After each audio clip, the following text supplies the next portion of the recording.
Nos últimos anos, a Heineken teve um crescimento impressionante, para alguns inesperado no Brasil. Isso é um mercado extremamente competitivo e com concorrentes já há décadas inovando em termos de marketing e gestão de canais.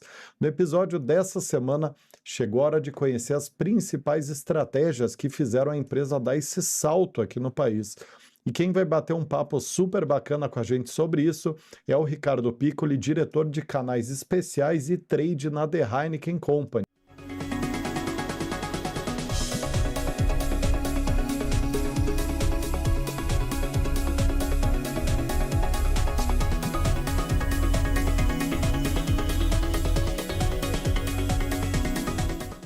Muito bem, sejam muitíssimo bem-vindos e bem-vindas a mais um episódio do Raise the Bar, o podcast semanal de entrevista sobre os principais cases, tendências e boas práticas de vendas e marketing do momento, divulgado toda terça às 19 horas no YouTube e nas principais plataformas de podcast.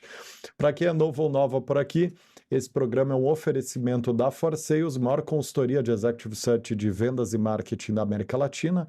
Para saber mais sobre nós, acesse www.forsales.com.br.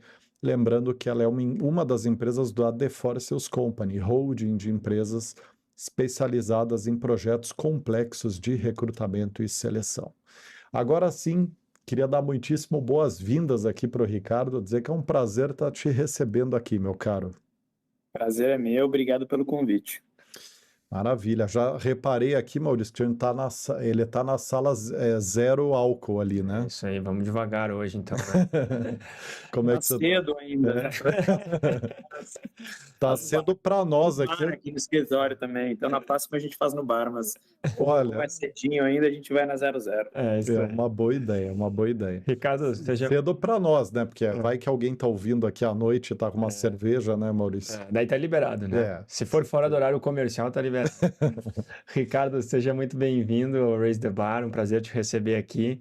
Queria começar te pedindo para te contar um pouquinho para a gente, né, o que está por trás desse crescimento tão acelerado da Heineken, né? Se tem alguma coisa a ver com a mudança na distribuição, né? Não sei se para todos que estão ouvindo estão familiarizados, né? Mas até um tempo atrás a Heineken usava a distribuição da Coca-Cola, agora tem a distribuição própria, então não sei se isso tem a ver, não tem a ver. Conta um pouquinho para a gente aí por que a Heineken cresceu tanto nos últimos anos no Brasil.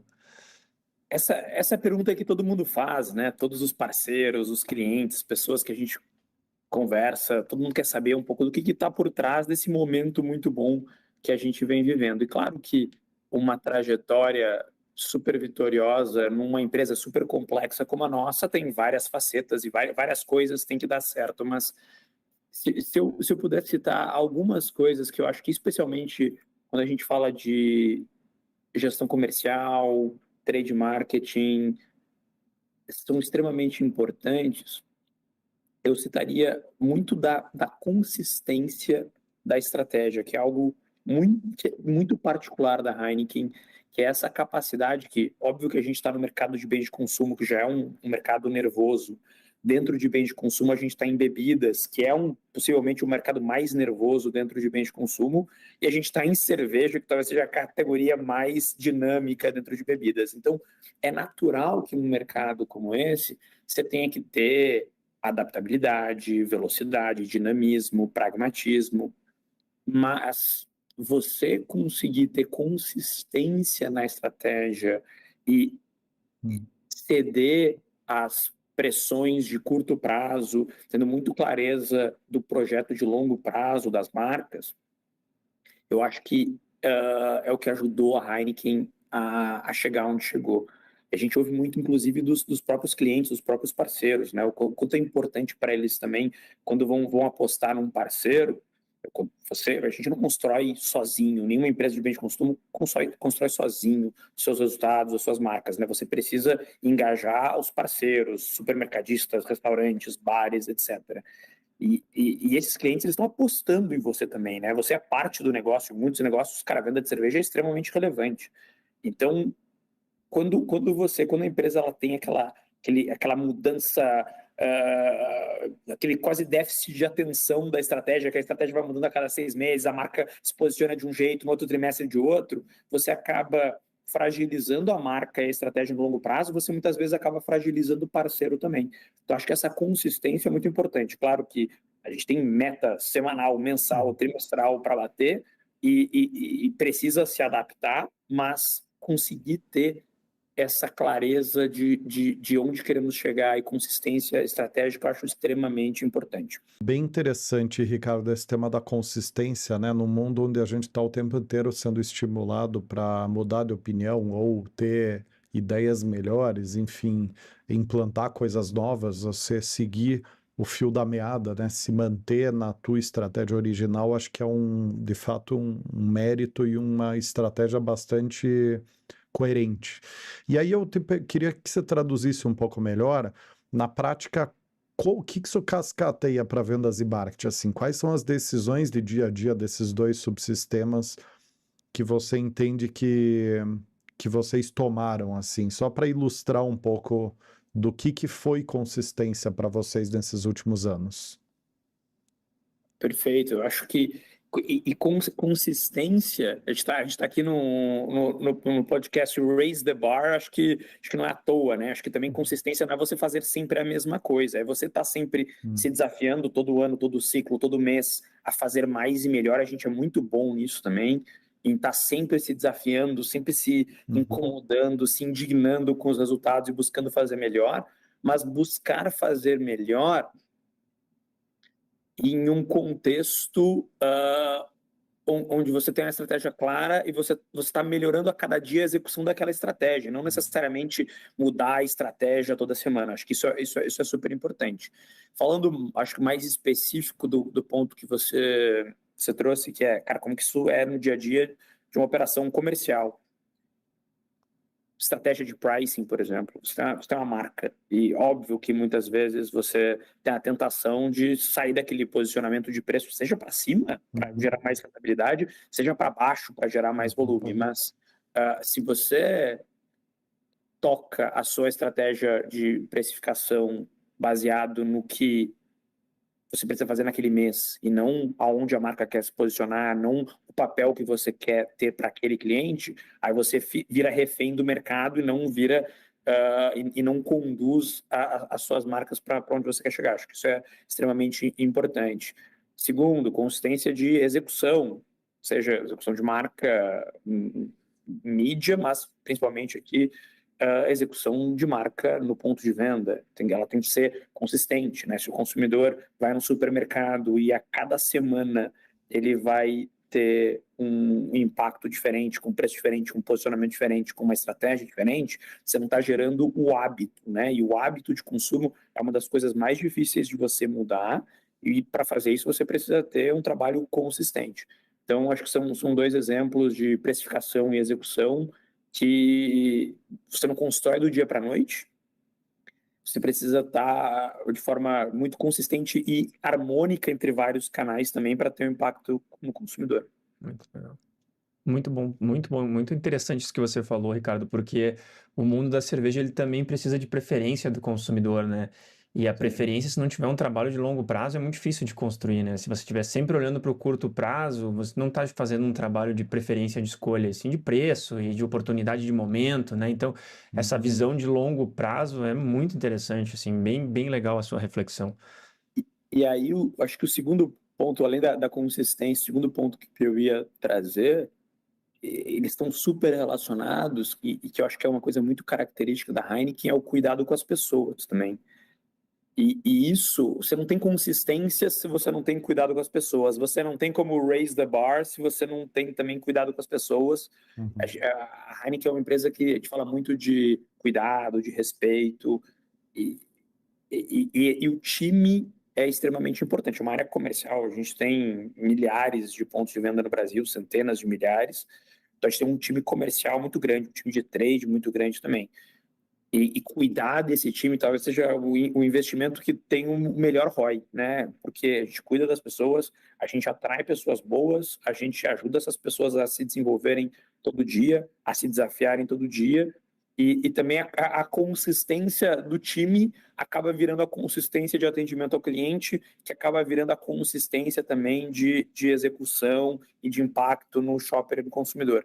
Então, acho que também é muito característico nosso aqui esse lado de cuidar do time. Talvez seja o nosso investimento com o melhor ROI. Muito legal.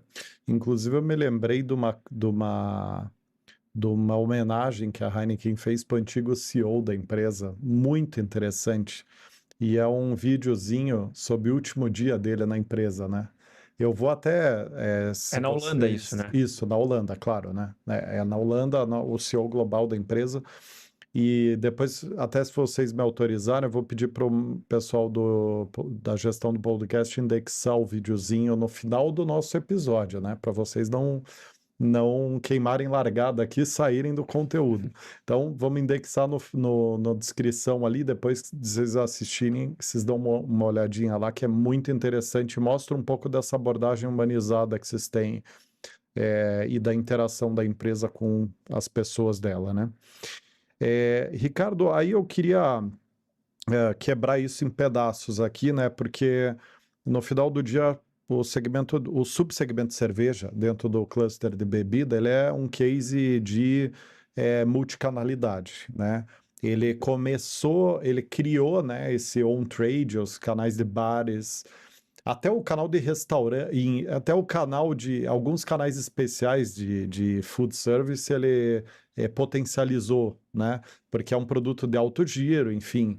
Então, tem muito aqui falar em questão de canais. Eu queria, então, quebrar em pedaços para a gente entender um pouco de como que a coisa acontece dentro de cada pedaço da atuação de vocês.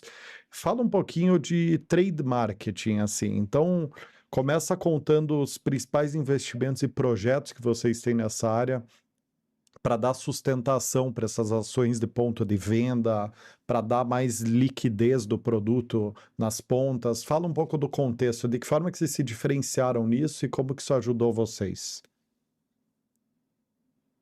Primeiro, extremamente importante para qualquer empresa de bens de consumo é ter trade marketing, né? Conectar com o consumidor no ponto de venda. O ponto de venda é muito onde, na nossa categoria, onde os consumidores tomam a decisão. Então, aquele é um momento extremamente importante. E como você falou, a gente tem uma multicanalidade gigante, a gente tem uma regionalização gigante no Brasil.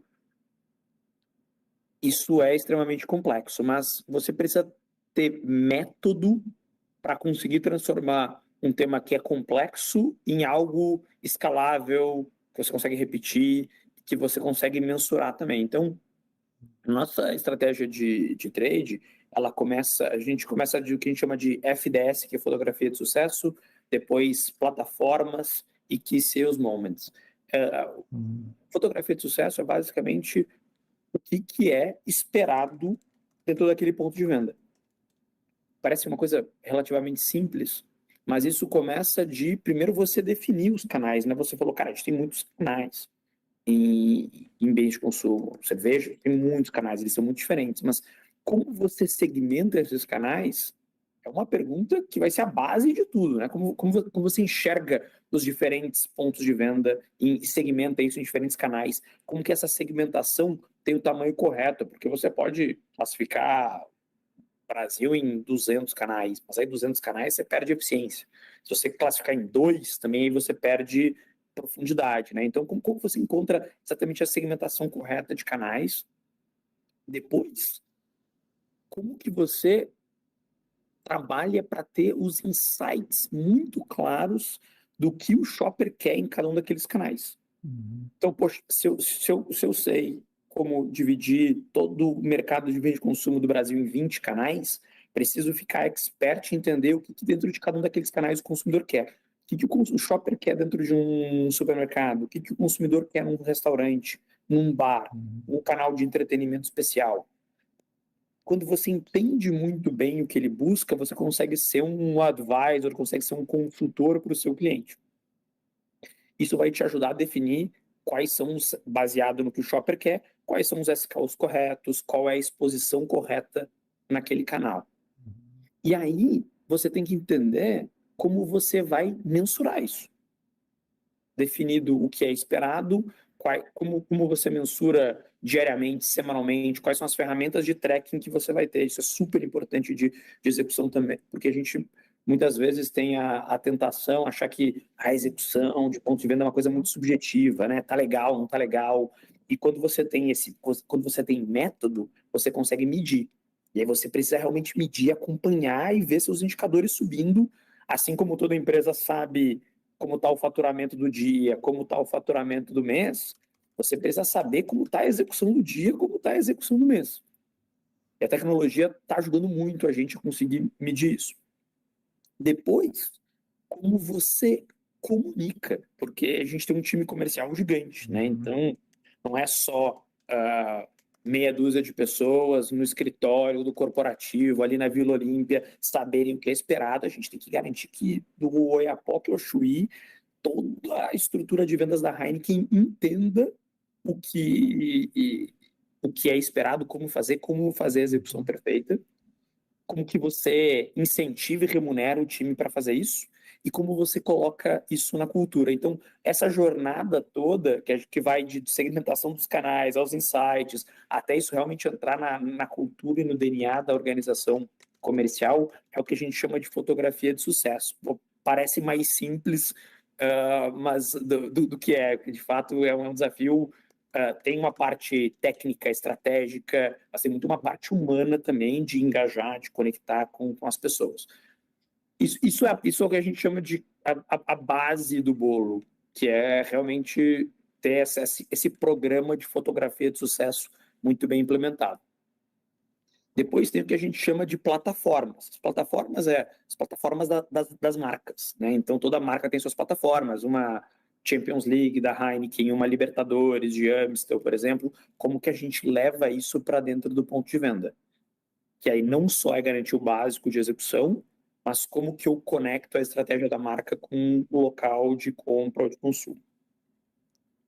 E o que a gente chama de KSMs aqui, são os Key Sales Moments, são os grandes momentos de venda, que não necessariamente estão só ligados às marcas, mas que acontecem ao longo do ano, o calendário de consumo que acontece o ano inteiro, né? Então você tem Carnaval, você tem Verão, você tem São João, você tem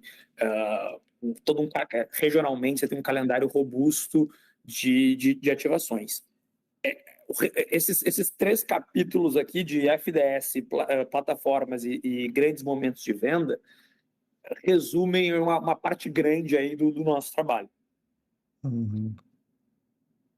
Muito legal. Ricardo, se você me permitir te perguntar, assim, do ponto de vista do shopper, né? Claro que em todos esses locais, né, de consumo vocês têm se destacado, mas me parece que onde vocês de fato se destacam está bem conectado com a tua atuação, que são os canais especiais, né? Principalmente bares, né? A Heineken, a Amstel, que você falou, de fato essas marcas fazem um trabalho muito bom nesse tipo de cliente, né? O shopper percebe muito esse trabalho, esse resultado. Qual que é o principal objetivo de vocês com as ações que vocês fazem nesse perfil de cliente nos bares? O que vocês querem extrair disso? Você pode falar um pouquinho, só para também contextualizar a nossa audiência, assim, de o que está por trás dessa presença da Heineken, da Amstel nesse perfil de cliente? O bar ele é extremamente importante para a gente, porque, primeiro, é um canal de vendas extremamente importante, extremamente relevante, mas ele também é um canal de consumo, onde as pessoas consomem no bar, né? Você compra e consome, é o local de o on-trade, né? O consumo imediato. Então, é onde também você consegue ter uma experiência de consumo legal. E o ambiente do bar é um ambiente de socialização, é um ambiente de boas memórias, você está com amigos, você está com familiares,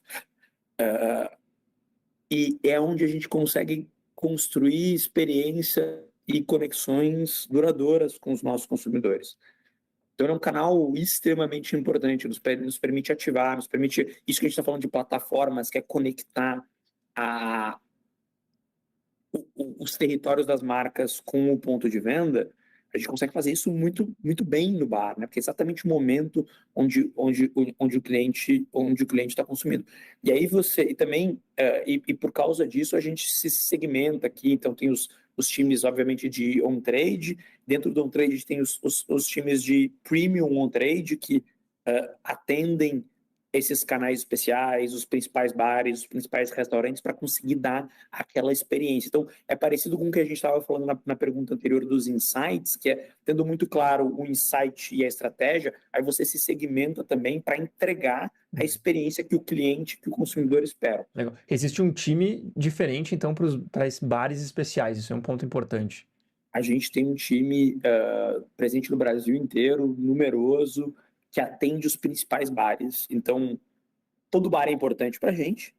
Tem alguns que a gente consegue, obviamente, segmentar e dar um atendimento especial. É um time que consegue sentar e ficar, muitas vezes, horas conversando com o dono, entendendo muito bem qual que é o plano do dono daquele bar, qual que foi a inspiração dele, como ele vê o negócio dele, consegue criar uma ativação tailor-made, que a gente chama, que é aquela ativação customizada para aquele bar. Pô, você fez o cara viajou para a Grécia e voltou com a ideia de fazer um bar mediterrâneo com frutos do mar. Ele está com aquela ideia, pô, não vou chegar nesse bar, talvez fazer só aquele Ctrl+C, Ctrl+V de ativação. Eu quero criar a ativação que mais combina com a visão desse empreendedor para a casa dele, do sonho dele. E aí isso é primeiro, poderosíssimo do ponto de vista do cliente, porque ele vê na gente um parceiro que está empoderando o sonho dele. É muito importante para o consumidor também, porque ele entra naquele estabelecimento e se conecta. A ativação da marca, ela está conectada com a essência daquele lugar que ele escolheu estar. Isso é poderosíssimo. Então, é uma parte extremamente importante aí da nossa segmentação de canais. Nesse bar da Grécia, você bota esse fundo azul aí, parecendo a bandeira da Grécia. Eu ia perguntar exatamente isso, né? Porque você deu, né, esse exemplo de bares, ele é bem emblemático, porque dentre os canais de venda, ele é o canal onde você tem uma estrutura diferente ali. Cada bar é um bar, né? Como que é o conceito de fotografia de sucesso dentro de um contexto de bar? Tem elementos 20/80 ali que vão estar presentes em todos os contextos? Qual que é o 20? Qual que é o 80? Fala um pouquinho, usa de exemplo aí esse canal para a gente falar de fotografia de sucesso, né? Excelente pergunta, porque parte do motivo da gente ter, para alguns canais, alguns bares premium, a gente ter esse atendimento especial, é para você realmente poder entender e poder customizar a ativação para esse bar. E é claro que ela vai muito também da criatividade e individualidade do time que está criando aquilo. Acho que um exemplo super recente, recentemente a gente teve Rock in Rio, e tem um bar fantástico no Rio de Janeiro, que o banheiro é incrível. Talvez seja a parte mais visualmente impactante daquele bar, que é o banheiro. O banheiro é lindo. E as pessoas tiram fotos, as pessoas fazem até festas no lobby, assim, um pré-lobby no banheiro.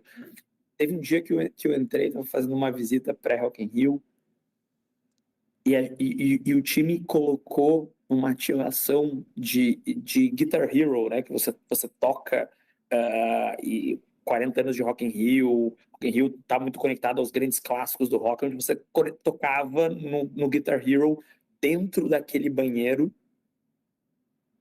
E eu entrei, eu comecei a ouvir um barulho, falei, cara, o que está acontecendo? Tava rolando realmente o lugar mais legal, a festa mais legal dentro desse bar, era naquele lobby do banheiro, todo mundo tocando, porque ele é todo de espelhos, tocando o Guitar Hero da Heineken, conectado com a nossa ativação do Rock in Rio. Isso é o tipo de coisa que realmente é da criatividade, da individualidade, daquele atendimento da pessoa que pensou, dedicou tempo para entender realmente o PDV e falou, cara, aqui é o hot zone dentro desse ponto de venda. É aqui que eu vou conseguir impactar o consumidor. E ter tempo para criar, pensar e ativar com muito carinho. Óbvio que esse exemplo que eu estou dando ele é muito mais difícil de replicar. Mas, ao mesmo tempo, você consegue fazer isso para alguns pontos de venda, e isso é extremamente importante, mas você tem que ter uma base replicável também de materiais, você quer também ter consistência. Então, para esse canal premium, você equilibra um pouco dessa criatividade, um pouco dessa genialidade, dessa individualização com materiais padrão. O que tem que ser padrão? Qual é o SKU correto no lugar correto? Qual que é o packaging correto? Qual que é o serviço correto? Então, quando a gente está falando de chopp, você tem o que a gente chama de serviço perfeito do chopp, tem que ser padrão. Quando você está falando de uma garrafa retornável, a gente fala muito de como servir o produto gelado naquela cervejela, que a gente chama aquele cooler que vai em volta da garrafa retornável. Então, você tem muita coisa que você consegue padronizar e ter uma fotografia de sucesso. Porque também não é que a cada...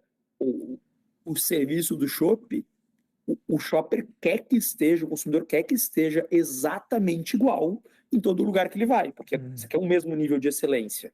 Agora, aquela ativação especial, aí ao contrário, talvez você vê mais do mesmo o tempo inteiro, tenha o contrário do efeito esperado, que é você perder essa capacidade de ativar. Então, a gente tenta encontrar esse equilíbrio nos bares premium. Maravilha. Muito bom, muito legal. Ricardo, bem legal a conversa até aqui. E você, 2 passos atrás, você falou sobre Champions League, né? Sobre Conmebol, Libertadores, né? Que tem sido parte bem importante da estratégia da Heineken também, até inclusive para cascatear para esse canal, né? Porque nesse canal gera um impacto muito grande de consumo esses eventos, né? Conta um pouquinho pra gente como isso tem... Quais são as principais ações, né?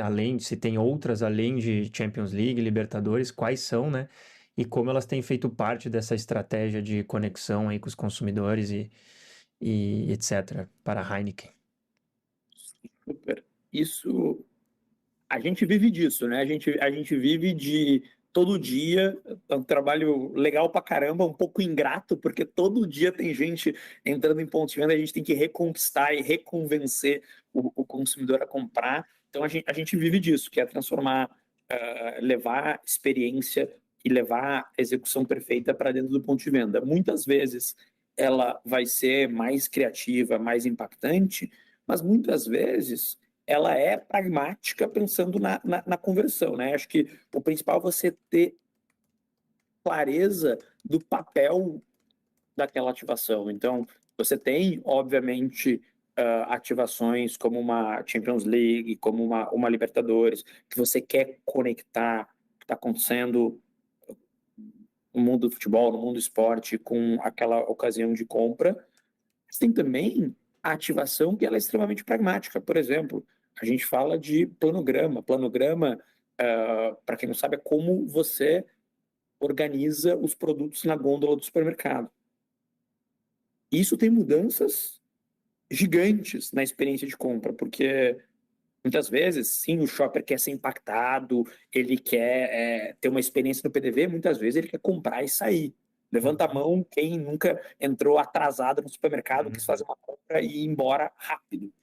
E nisso, o mais difícil é você encontrar o seu produto correto, as embalagens corretas, rápido, né? Navegar rápido numa gôndola. Então, a ativação também é proporcionar a melhor experiência, muitas vezes nisso que talvez não seja tão disruptivo, inovador, mas é muitas vezes ainda mais importante para aquele shopper. A gente tem vários exemplos legais em que se você consegue entender muito bem o que o seu shopper quer, de novo, voltando lá atrás para os insights, você consegue ser um advisor, um conselheiro do seu cliente e ajudar ele. A gente tem exemplos onde a gente só de mudar o planograma, a gente ajudou uma grande rede de supermercados a aumentar as vendas em 45%.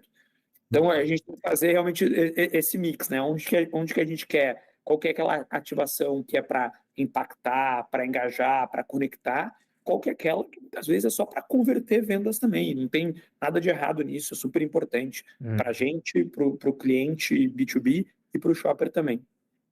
Interessante. E quando esse case específico que você falou de crescer 45% num cliente, que acredito que seja uma rede de supermercado, né?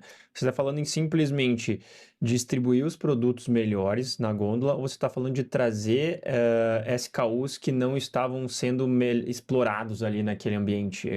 O que exatamente que teve maior impacto? Organizar ou trazer SKUs que o cliente vinha buscar e não encontrava muitas vezes? Um pouco dos dois, nesse caso específico, foi mais a reorganização do que novos SKUs, os dois são importantes, e, e parte muito do nosso entendimento de como o shopper navega a gôndola, né? Como a gente chama de missões de compra. Então, diferentes shoppers têm diferentes missões, Uhum. e como que essas missões se traduzem no ponto de venda. Quando você entra e como que a maior parte dos shoppers navega. Então, poxa, eu entrei no ponto de venda, eu sei que eu quero uma marca premium, ou não, eu vou ter um grande grupo e talvez eu queira economizar um pouco mais. Então, talvez uma das primeiras decisões é qual é a faixa de preço do produto que eu estou buscando. Segunda, como que eu me oriento dentro das cervejas artesanais mais por tipos e variedades diferentes de cerveja. Então, a gente tem um entendimento profundo de como organizar realmente a gôndola. Se você organiza bem, você ajuda o shopper a tomar a decisão de forma mais rápida e a decisão que ele está mais disposto a tomar. Se você faz isso, você melhora a experiência de compra dele, ele compra mais, e você ajuda aquele cliente também, que o B2B, né, o supermercadista, que organiza bem o seu cronograma, a ter a experiência do shopper, não só com o produto, mas com a rede também, e retornar mais vezes, ter uma cesta maior, e isso parte muito de como a gente aconselha o varejo. Você sabe que eu acho o case de vocês genial, porque ele é um retrato perfeito das boas práticas de estratégia competitiva, na minha visão, né? É, que é um livro, aliás, que eu adoro muito, né? O papo, né? O livro A Origem da Estratégia Competitiva, né? Saiu do livro de igual nome, e, e eu acho que vocês adotaram uma abordagem dentro do segmento de cerveja que eu achei muito inteligente, que foi, uma vez que já havia players dominando o segmento globalmente, disputando o segmento globalmente com vocês, teve que existir uma estratégia de diferenciação. E aí vocês, na minha modesta visão, vocês foram para um caminho parecido com o da Red Bull, né? Vocês foram a primeira cerveja, e eu acho que até a única hoje, que tem essa pegada de entretenimento, de customização, de experiência. Ela não é um trade, não é um marketing oportunístico. Uhum. Ela tem um conceito de acompanhar o entretenimento, de estar presente no entretenimento, né? E daí vem a Champions League, vem a Libertadores, vem Rock in Rio. Então, ao passo que, na minha leitura, os concorrentes veem como uma transação, vocês veem o entretenimento como um core, da mesma forma que a Red Bull, na minha visão. E aí vem minha pergunta, né? Independente de concordar ou não com essa visão meio simplificada aqui que eu dei, que estou simplificando a coisa, a questão que se impõe é a seguinte: é muito difícil inovar numa estrutura desse tamanho que vocês têm, né? E aí eu queria entender assim, Ricardo, primeiro, né, te dar uma margem aqui para você argumentar em relação ao que eu falei, porque vai que eu falei uma grande besteira, mas depois eu queria te ouvir falando um pouquinho de quais canais vocês inovam mais e menos, né? Para a gente ter um peso de onde vocês colocam o foco em inovação e onde vocês tiram, onde vocês copiam e colam, onde vocês pisam no acelerador. E você concorda com o que eu falei, né? Então eu queria que você comentasse um pouco do que eu falei e falasse um pouquinho do desdobramento prático da inovação no dia a dia, para não tirar o foco de execução de uma empresa tão grande quanto a de vocês. Super importante, acho que é parte do que a gente estava falando também de buscar fazer diferente, buscar como que a gente inova todo dia, né? Como que inovar, claro que também é ter um produto inovador, também é ter uma comunicação inovadora, ter uma ativação de ponto de venda inovadora também, mas inovar é todo dia também buscar fazer o processo. A gente tem um time extremamente complexo, grande, como que a gente busca melhorar um pouquinho todo dia nos processos, como a gente atende o mercado, na segmentação de canais que a gente estava conversando também. Então, isso acho que num negócio que é extremamente complexo, é como que você olha para cada touch point, para cada processo e busca fazer ele um pouquinho melhor. Exemplo da segmentação de canais que a gente estava falando antes, por exemplo, para pegar uma coisa bem cotidiana e mostrar como a inovação também está em você olhar para um processo simples e buscar refinar ele o máximo possível. A gente fez uma mudança de segmentação, porque imagina que você tem centenas de milhares de pontos de venda, quem define que canal que é aquele ponto de venda? Difícil, ainda mais no Brasil, que a gente sabe que tem a padaria que vira churrascaria, que fim do dia vira meio que bar, então os canais são meio múltiplos, né, e até regionalizados também. A gente começou um processo de usar a tecnologia para nos ajudar, então a gente segmenta isso com base em perguntas e respostas do nosso time de vendas, vai respondendo algumas perguntas sobre aquele PDV, isso vai criando um algoritmo lá que ajuda a classificar, falar, pô, com base com o que você respondeu, esse aqui é um bar, mas também pega informações do CNPJ do cara, para entender, porque ele se autoclassificou num PNAE de alguma forma, isso quer dizer alguma coisa, informações da internet sobre esse cliente também, e para buscar alocar esse cliente no canal. E isso tem impactos, inclusive financeiros, porque diferentes canais têm diferentes precificações e uma segmentação diferente muda o preço médio dos canais. Então, acho que também é olhar essa busca para estar sempre raising the bar, sempre buscando desafiar, buscando mudar, inovar, também é olhar para processos simples. Eu dei um exemplo bem cotidiano aqui, porque eu acho que é importante, né? E você fala assim, cara, como que eu olho uma coisa simples, eu busco melhorar ela. E isso vai de tudo, vai das coisas mais cotidianas, como eu falei, até a ativação de Guitar Hero no banheiro de um bar. Então, como que você, ano que vem, busca fazer mais, melhor, cria um método para isso, né? Também porque esse tipo de... você inovar em processos, em ativação também, é você ter esse método que eu estava falando para você conseguir medir e saber aonde que está precisando fazer melhor ou fazer diferente. Uhum. Muito bom, muito bom. Eu só queria corroborar um ponto com o que o Rodrigo falou antes, Ricardo, que quando ele comentou sobre essa similaridade com a Red Bull, eu conectei com o que você falou no começo da sua fala da consistência, né? Porque, de fato, né, a gente vê outras marcas de cerveja explorando algumas ativações de uma forma bem momentânea, que vai e vem, e não tem mais como desconectar a Heineken da Champions League, né? É um exercício de consistência que vai sendo feito todo ano e que vai sendo feitas ativações melhores e mais interessantes a cada ano.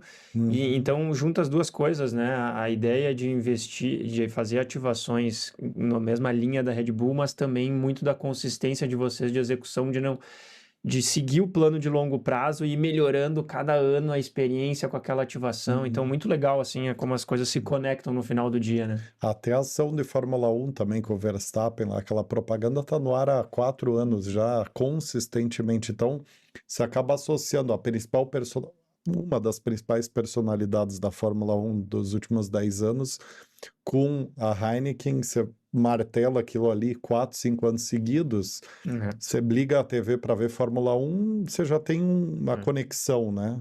Criada ali, né? É muito legal isso, muito legal ver como, de fato, na prática, essas coisas que você foi falando ao longo da nossa conversa, elas realmente acontecem e se conectam, né? Muito bacana. Muito legal. E agora, acho que um tema que não poderia faltar aqui é falar um pouquinho do desdobramento da multicanalidade e da estratégia de trade nas diferentes regiões do país, né? Visto que é um país continental, onde a gente tem vários Brasis aqui dentro. Eu queria que você comentasse um pouquinho essa questão e só Antes disso, fazendo um breve parênteses, que quem está acompanhando de casa deve estar pensando, pô, mas o Rodrigo e o Maurício são especialistas em canal, em trade e tudo, que a gente entra num nível de profundidade muito grande aqui nessas perguntas, mas isso se deve ao fato de que bens de consumo é o segmento para o qual a gente mais recruta vendas e marketing nas nossas empresas. Então, a gente tem dentro do nosso grupo, a Force Sales, que recruta a média e alta gestão de vendas e marketing, que é a maior da América Latina, e o Seus Jobs, que é a maior empresa de recrutamento de vendedores, promotores de vendas e afins do Brasil. Então aí, como o maior segmento é bens de consumo, a gente acaba que entra dentro dos clientes e para ajudar a entender desafios, como aumentar a performance através de pessoas. Então isso cria esse pano de fundo técnico que a gente tem, além dos estudos, né, que a gente faz em relação a essas questões. É extremamente relevante, porque o Brasil é um país continental. Você fazer bens de consumo, você precisa regionalizar. Você precisa regionalizar com um método único. Isso é importante, porque também, senão você não usa a sinergia de ser uma empresa nacional, de ser uma marca nacional. Então, em algumas coisas você quer ter consistência. Quando você tem o mesmo método, eu estou falando bastante do método porque eu acho que ele é super importante, mas o método precisa ser o mesmo. A gente está falando, cara, segmenta os canais, tem os insights claros, mensura, remunera e coloca na cultura. Se o método for o mesmo, só que os insights vão ser diferentes, a segmentação de canais vai ser diferente, o calendário de ativação de vendas, como todo mundo sabe, o calendário do anual do Nordeste vai ser diferente do Sul, tem alguns momentos que são mais importantes no Nordeste, tem outros momentos que vão ser mais importantes no Norte. E o fato de ter um método, que é ter uma calendarização, não significa ter o mesmo calendário do Oiapoque ao Chuí, é você realmente entender qual o calendário daquela região e encontrar um equilíbrio entre quais são aquelas coisas que você se beneficia de ter consistência nacional. Isso é importante também, porque o consumidor viaja, ele vai ser impactado em Porto Alegre, em Manaus, em Recife, da mesma forma. Isso é importante também, você ter uma certa consistência nacional, até internacional também. Por outro lado, como você entende quais são aqueles momentos regionais e amplifica eles, e quais as partes da sua estratégia nacional precisam ser regionalizadas.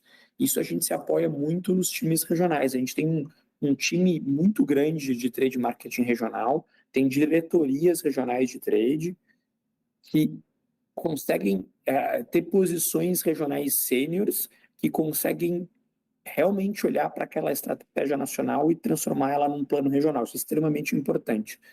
E principalmente ter uma cultura bottom-up também, onde cada área local, cada cidade, cada bairro, talvez, cada centro de distribuição consiga também colocar um pouco do seu input naquela estratégia para você conseguir colher o que está acontecendo naquela região, quais são os momentos importantes, quais são os canais importantes para aquela região. Então, esse eu acho que é o grande desafio de gestão de bens de consumo no Brasil, é encontrar esse equilíbrio entre o que precisa ser igual e o que precisa ser regionalizado. Eu gosto muito de métodos padrão que se adaptam às realidades locais.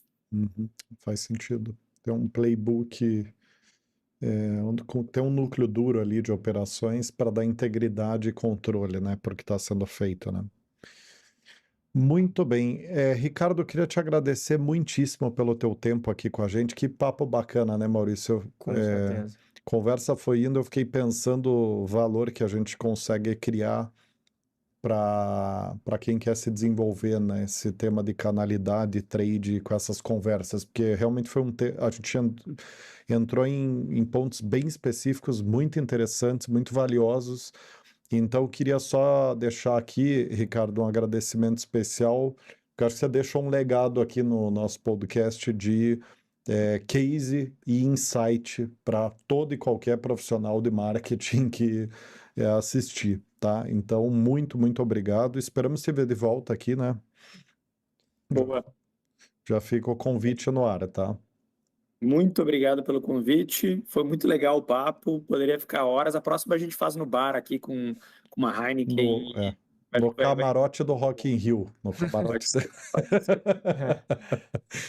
Muito bem, muito obrigado, viu, Renato, também a assessoria aí da Heineken por tudo, e nos vemos no próximo Raise the Bar. Pessoal, não deixem de compartilhar, curtir e comentar também o que vocês acharam e navegar na nossa playlist, como a gente sempre fala aqui, tem um MBA ali para vocês que querem conhecer cases e boas práticas e quem está na ponta fazendo vendas e marketing evoluir no Brasil, tá bom? Por hoje é isso, um abraço e até o próximo Raise the Bar.